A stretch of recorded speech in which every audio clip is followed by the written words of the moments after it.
नमस्कार, आप देख रहे हैं नेशनल दस्तक और आपके साथ मैं हूं उमाशंकर चौरसिया। और आज 28 दिसंबर है और आज की जो तमाम बड़ी खबरों पर है उस पर हम चर्चा कर लेते हैं, बात कर लेते हैं। सबसे पहले जो आज बड़ी खबर है वो आज हम 3 तलाक के मुद्दे पर बात करेंगे। 3 तलाक का जो बिल है वो लोकसभा में रविशंकर प्रसाद जो केंद्रीय कानून मंत्री उन्होंने बिल पेश किया है और उन्होंने जो अपने वक्तव्य का उन्होंने कहा कि ये कानून किसी मजहब का नहीं बल्कि नारी न्याय और नारी गरिमा का कानून है। साथ ही साथ इसके पीछे की जो स्टोरी हम आपको बताने जा रहे हैं, ये उत्तर प्रदेश में जो विधानसभा चुनाव हुए थे उस समय ये एक बहुत उभर कर मुद्दा सामने आया था।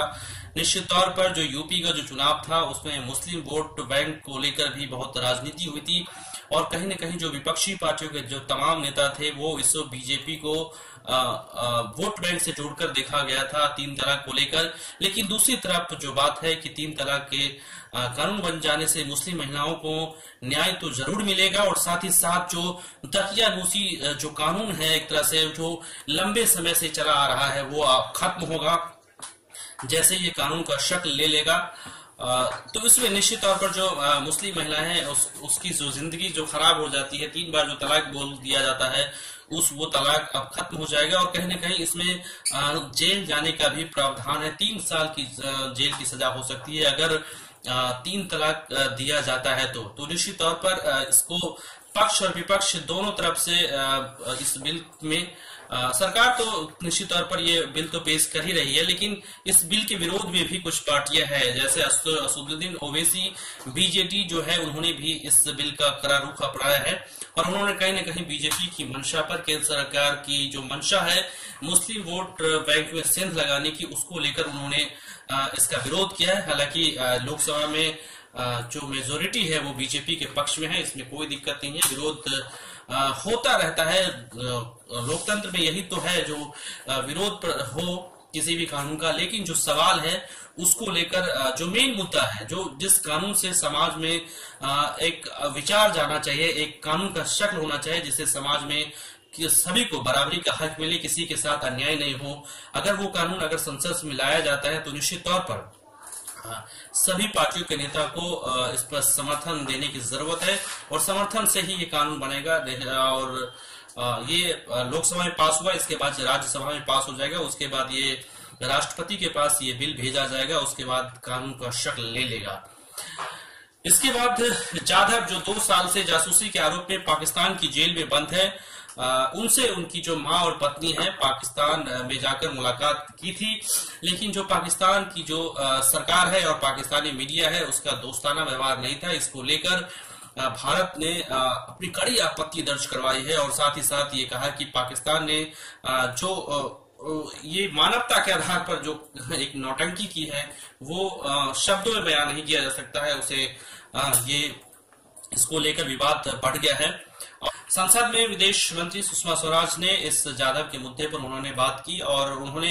संसद को अवगत कराया कि जो जाधव का जो मुद्दा है वो कहां तक पहुंचा है और क्या क्या हुआ है। उन्होंने बहुत कुछ कहा कि जो वहां पर पाकिस्तान में पाकिस्तानी मीडिया का भी जो रुख था वो बेहद आपत्तिजनक था और साथ ही साथ जो पाकिस्तानी सरकार है वो भी इसको गलत तरीके से लिया गया, मानवता की नौटंकी की है। जाधव की जो मां है उनके और उनकी जो पत्नी है उनके कपड़े तक उतरवाए गए, कपड़े बदलवाने के लिए मजबूर किया गया, उनके कंगन उतरवाए गए, जूते भी उतरवाए गए। इसको लेकर सवाल उठ रहे हैं कि आखिर जो पाकिस्तान का जो ये रवैया है वो आखिर किस हद तक गिरेगा, पाकिस्तान किस हद तक गिरेगा, इसको लेकर भारत में काफी गुस्सा है। सोशल मीडिया से लेकर तमाम जो लोग हैं वो सवाल पूछ रहे हैं और साथ ही साथ केंद्र सरकार से भी ये गुजारिश कर रहे हैं, साथ ही साथ अपना गुस्सा भी जाहिर करके ये कह रहे हैं कि पाकिस्तान को अब सबक सिखाने का वक्त आ गया है। और इस मुद्दे पर जो विपक्षी पार्टियों के जो तमाम दल है वो सरकार के साथ खड़े हुए नजर आ रहे हैं और उन्होंने कहीं ना कहीं जाधव को वापस भारत लाने की जो भारत सरकार की कोशिश है, उन्होंने सभी दलों ने एक सुर में कहा कि जाधव को वापस लाने की पूरी कोशिश करें, हम सब आपके साथ हैं। यहाँ पर आपको बताना चाहेंगे कि जाधव को जासूसी के आरोप में गिरफ्तार किया गया है, लेकिन जो दरअसल इसका जो मुद्दा है वो बहुत ही पुराना है। उनको ईरान से किडनैप किया गया था, लेकिन पाकिस्तान झूठ पर झूठ बोलकर जाधव को फंसाने की कोशिश कर रही है। इसको बताया गया है। संसद सत्र के जो आज का जो अंक है 28 दिसंबर के, उससे पहले राहुल गांधी के अध्यक्षता में तमाम जो कांग्रेसी नेता है वो जो केंद्रीय मंत्री है अनंत कुमार हेगड़े, उनके संविधान को लेकर जो विवादित बयान दिया था उसको लेकर गांधी की जो प्रतिमा है उसके सामने विरोध प्रदर्शन किया और कहीं न कहीं अनंत कुमार को पद से बर्खास्त करने की मांग की है। उसको लेकर जो कांग्रेसी जो नेता थे उन्होंने तख्तियां रखी थी, इसमें ये लिखा हुआ था कि अनंत कुमार हेगड़े को बर्खास्त करो। निश्चित तौर पर 2-3 दिन पहले की बात है, अनंत कुमार हेगड़े ने संविधान बदलने की बात कही थी जिसको लेकर काफी विवाद हुआ था और इस विवाद को लेकर कहीं न कहीं अब जो अनंत कुमार हेगड़े है उसको बीजेपी का भी साथ नहीं मिला है, सरकार का साथ नहीं मिला है और अंत में अनंत कुमार हेगड़े को माफी मांगनी पड़ी है इस मुद्दे पर लेकर। जाहिर तौर पर इस मुद्दे को लेकर पिछले 2-3 दिनों से काफी बवाल हो रहा है। सोशल मीडिया से लेकर तमाम जो विपक्षी पार्टियों के नेता है वो सरकार से सीधे सवाल पूछ रहे हैं, नरेंद्र मोदी से सीधे सवाल पूछ रहे हैं कि क्या ये सच में ऐसा है जो संविधान बदलने वाले हैं मोदी, और संविधान बदलने की ऐसी कौन सी कोशिश हो रही है। जाहिर तौर पर इस वक्त जो है 18 राज्यों में बीजेपी का कब्जा है और केंद्र में मोदी की सरकार है। निश्चित तौर पर उनके पास पूरा बहुमत है और वो बहुत कुछ कर सकती है अगर ऐसा चाहे तो, लेकिन जो तमाम विपक्षी पार्टियों के नेता है वो एकजुट है और उसको सीधे तौर पर प्रधानमंत्री मोदी से सवाल पूछ रही है। हालांकि अनंत कुमार हेगड़े किस कंटेस्ट में अनंत कुमार हेगड़े का ये जो बयान है उसको कहीं न कहीं अगर आप देखें तो अनंत कुमार हेगड़े पहले भी विवादित बयानों को लेकर सुर्खियों में रहे हैं। डॉक्टरों की उन्होंने पिटाई भी कर दी थी, हेड स्पीच को लेकर वो माने जाते, कई बार उन्हें हेड स्पीच दी है जिसको कहीं न कहीं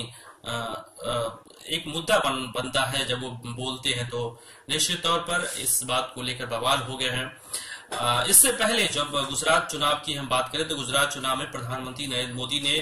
पूर्व प्रधानमंत्री डॉक्टर मनमोहन सिंह को लेकर जो बयान दिया था उसको लेकर अब सरकार ने सफाई दी है। अरुण जेटली ने संसद में कहा कि प्रधानमंत्री नरेंद्र मोदी ने कभी भी मनमोहन सिंह की राष्ट्रीयता पर सवाल नहीं उठाया था।